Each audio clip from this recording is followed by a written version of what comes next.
It was December 2019 when a mom said enough. She came here to Grady with her 14-year-old son who had Down syndrome, and she walked away. I mean, like, got in her car and drove away without any clue what was going to happen to him next. We saw the news and our hearts broke, and we had to come and support her. As if that weren't bad enough, after police arrested her for abandoning an innocent, helpless child, a group of other moms came together to defend her. I did the same thing she did some years ago. As a mom, my honest reaction was, "You did what?" Turns out that year, more than 1,400 children in Georgia ended up in state custody, not because of abuse or neglect, but because the parents couldn't cope or find help for their kids' behavior. And that's when I knew I had to find out why. So I made phone calls, sent emails and open records requests, and in my research, I met Kayleigh, just one of the hundreds of kids abandoned every year.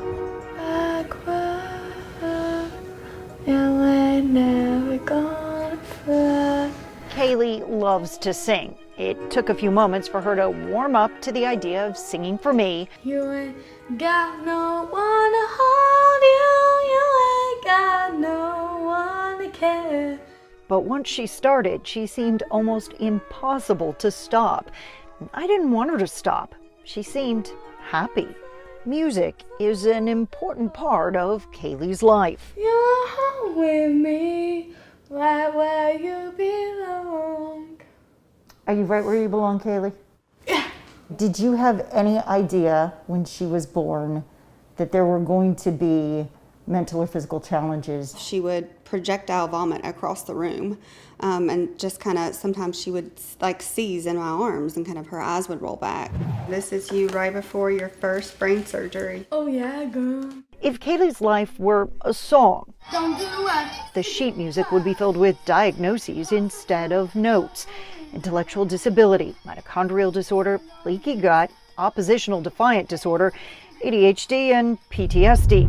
And those seizures, doctors believe they were caused by a Chiari malformation, Which in layman's terms is like the brain has grown too big for the skull. Surgery addressed the physical deformity, but not the developmental delays and behavioral problems. She can't really count money. She could not tell time on a standard clock.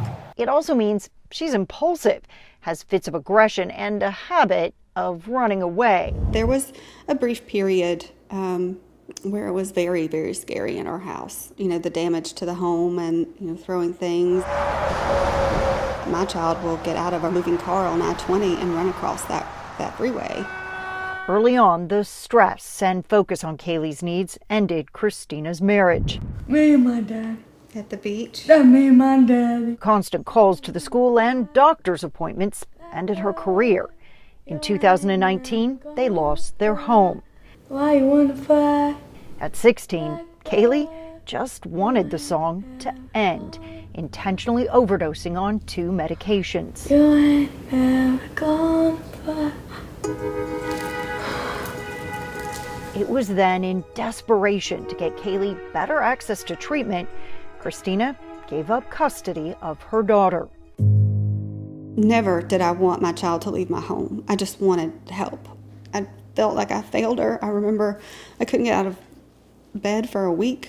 It was Dealing with a child with these issues is exhausting. Tom Rawlings, the director of Georgia's Division of Family and Children's Services, says when it comes to abandonment, there's really 2 groups. There's this one group, the little ones.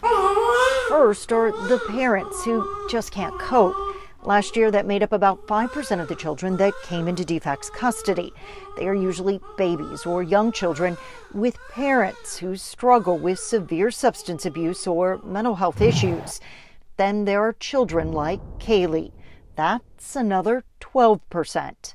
They have tried and tried and tried to get help for the child, and they just cannot do it anymore.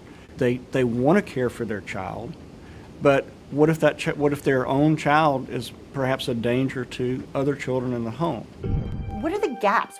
As part of a data fellowship with USC Annenberg Center for Health Journalism, we accessed information on all of these children to learn about their stories.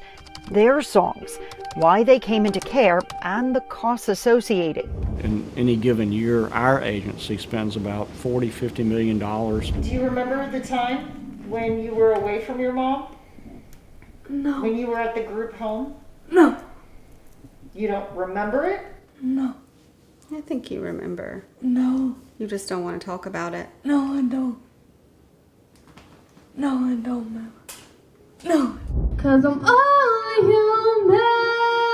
Kayleigh, now 19, is back at home with her mother, but her struggles remain the same. As Kayleigh sings, Christina writes, candidly sharing their experiences on Facebook. The title to this track, Keeping Kayleigh. Just stay with me. Please stay with me. At first, it was about finding services and support to keep Kayleigh at home. Now, Christina wants to keep Kayleigh alive. And I received a phone call from an older woman who had said, we've been keeping Kayleigh here, and she's very sick. She's been, beaten and raped, and we believe she's been in trafficking. Can you come get her? The last time Kayleigh ran away, Christina found her here at a Motel 6 off Candler Road, once again vomiting and malnourished. There is certainly tragedy in the lyrics of Kayleigh's life, but listen close and you'll hear something else. You gotta live a little, I never imagined we'd be sitting where we are today. cry a little, I just don't want my child to die. and let your poor heart break a little. When it really is that serious. That's the story of, that's the glory of love. Keeping Kayleigh is just the beginning of a series of reports we plan to do this year on why these children are abandoned and what we have to change if we hope to stop it.